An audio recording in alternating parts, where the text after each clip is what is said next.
Bienvenidos a Ciencia pero no ficción. Prepárate para que exploremos juntos la trayectoria del conocimiento, desde una simple pregunta hasta el impacto que el saber puede tener en nuestra sociedad. Aquí hablaremos sobre cómo la ciencia y la educación se entrelazan e impactan cada faceta de nuestra vida, porque la ciencia es más que datos y descubrimientos. Esto es Ciencia pero no ficción.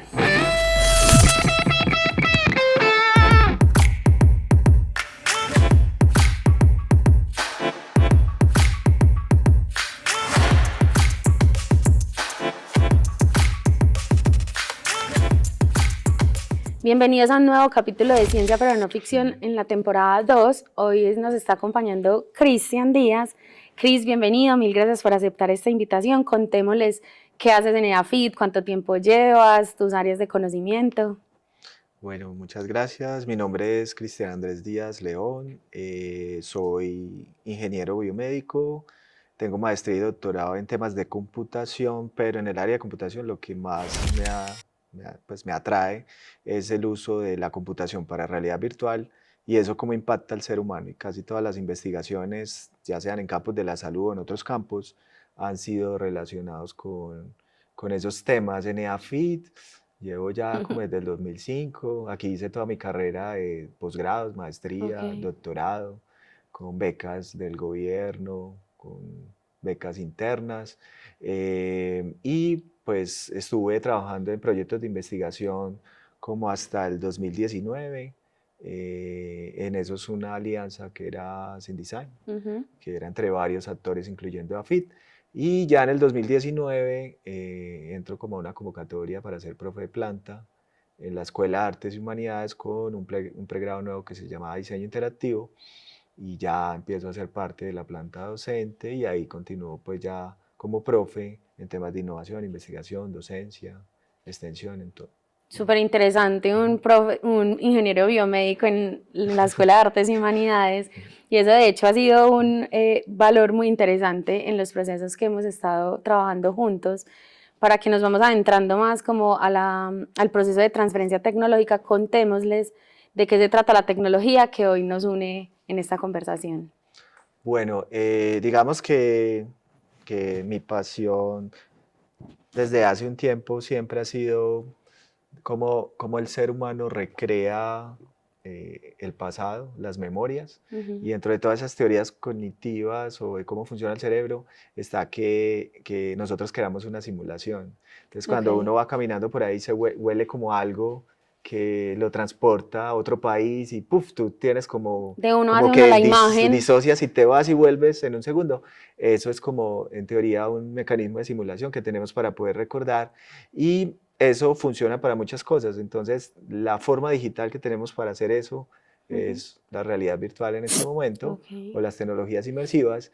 Y por mi background en salud siempre he tratado como de yo cómo puedo recrear un entorno que en el mundo real es muy difícil, por ejemplo un quirófano o algo que es de difícil acceso o que pone en peligro un paciente u otro personal, cómo puedo crear una simulación y hacer que el estudiante o el cirujano crea que eso es real para mejorar procesos cognitivos y motores, por ejemplo en este caso una tarea motora como es hacer el procedimiento. Básicamente eso ha sido como...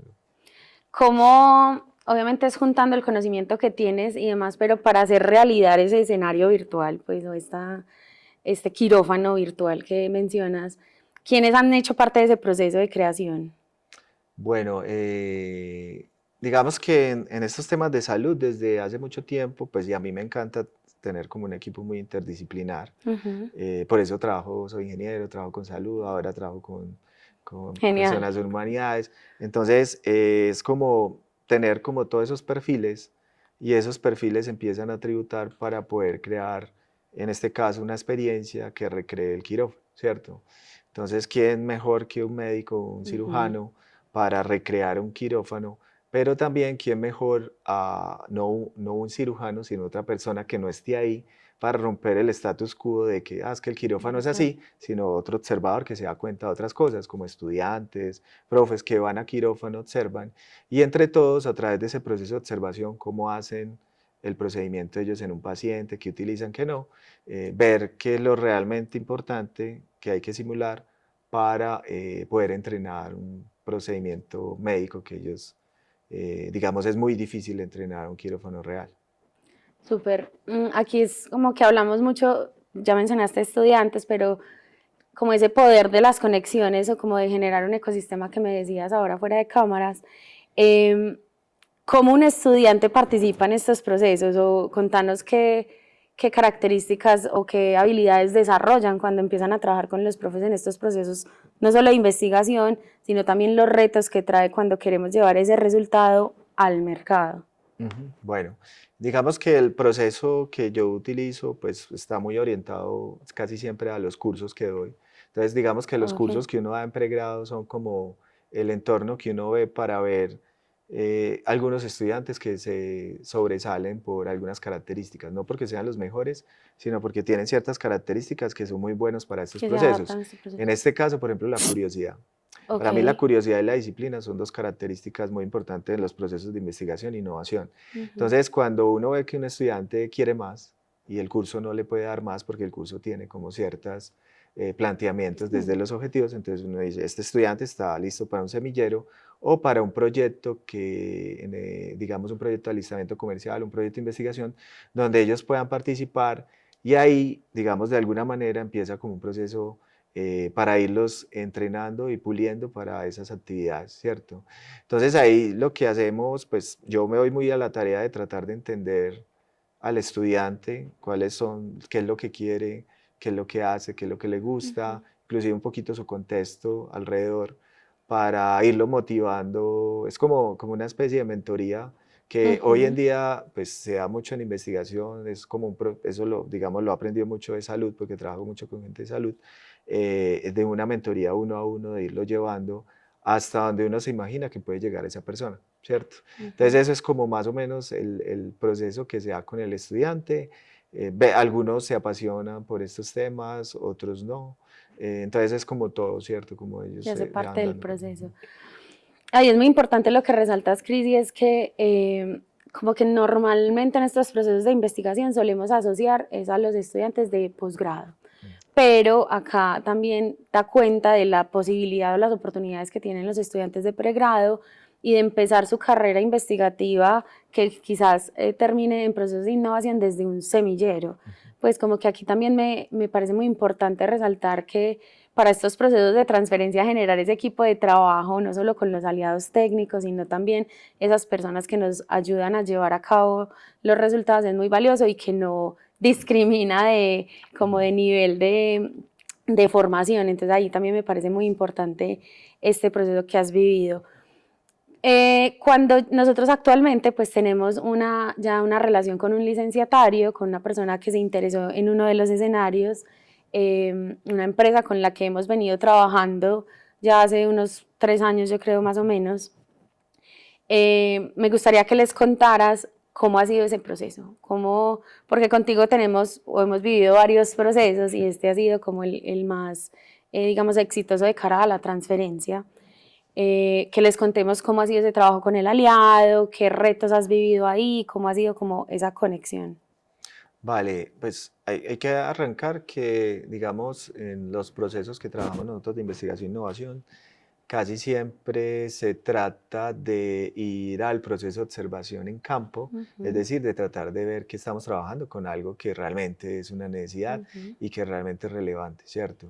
Pero a pesar de todo eso, ¿cierto? Pueden haber situaciones en el momento de la transferencia tecnológica que requieran cierta transformación del producto de la solución, ¿cierto? Ujú. Porque es como todo y como usualmente funcionan, creo que la mayoría de startups, ellos, a pesar de estar de cerca con el usuario final Ujú. o con la necesidad final, pues sacan el producto y van a empezar a pivotear, ¿cierto? Entonces lo normal es que este aliado comercial usualmente nos sirve para entender un poco más el market fit o Ujú. cómo el producto se ajusta al mercado y nos trae como una realimentación que a veces requiere mejoras. En este caso, con esta empresa que se llama Virtual Impact, lo que ellos nos trajeron pues dentro de la construcción que teníamos del simulador Ujú. inicialmente, alguna realimentación sobre cuál era probablemente, tomando la base, unas modificaciones necesarias para facilitar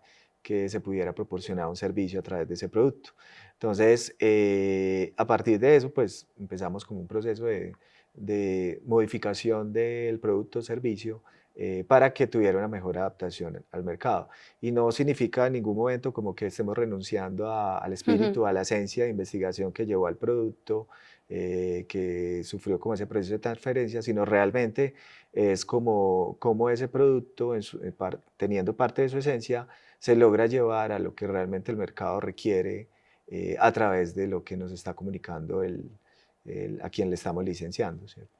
Cuando mencionas eso de Market Fit, me parece también muy, muy interesante que les contemos, y es que cuando empezamos este proceso de transferencia, teníamos, era una patente, y Ujú. entonces empezamos al proceso de tratar de buscar un aliado o este Market Fit con esa patente, y cuando empezamos a hacer ese proceso de búsqueda nos dimos cuenta que una parte como de la patente o como el paquete era lo que realmente, y ahí eso nos lo validó Virtual Impact, era lo que se necesitaba. Entonces aquí también me parece muy importante pues dos cosas, mencionar dos cosas, y es que las patentes pues no son solo para las escuelas o para las áreas ingenieriles, sino que por ejemplo aquí está integrado con las humanidades también este desarrollo y esta patente, pero que también tenemos que tener como la flexibilidad de adaptarnos a lo que realmente necesita el mercado.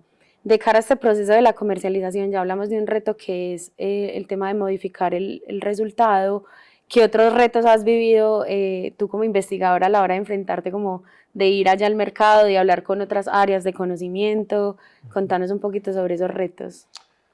Sí, pero antes quería como responder algo muy importante ahí que me parece que fue un aprendizaje interesante, que es que cuando vos vas como a proteger un activo de propiedad intelectual, por ejemplo, con un mecanismo tan sofisticado, lo llamo yo como una Ujú. patente, porque es Robusto. un mecanismo que te da como una protección muy fuerte.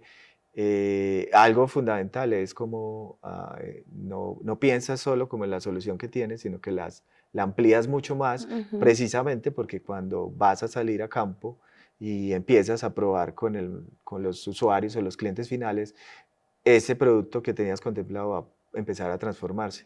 Quién Ujú. sabe hasta qué punto. Puede transformarse a un punto en que la patente ya no lo proteja, pero ojalá no. Entonces, por eso al principio hay que pensar como en esa forma de cómo se puede ampliar la protección para que Y se voy a dé ese complementar para que nos cuentes los Sí. otros retos, y es que lo ideal, digamos que en este caso lo hicimos un poco al revés, pero lo ideal es que esos mecanismos de propiedad intelectual son creados para que los usemos después de que identificamos como ese Ujú, market fit, y que muchas veces en los procesos de transferencia lo hacemos primero ujú. por las dinámicas de la investigación, porque tenemos unos u otros compromisos, pero lo ideal es que, sobre todo cuando vamos a elegir un mecanismo de propiedad intelectual tan robusto como una patente, lo hagamos después de validar Ujú, como ese mercado.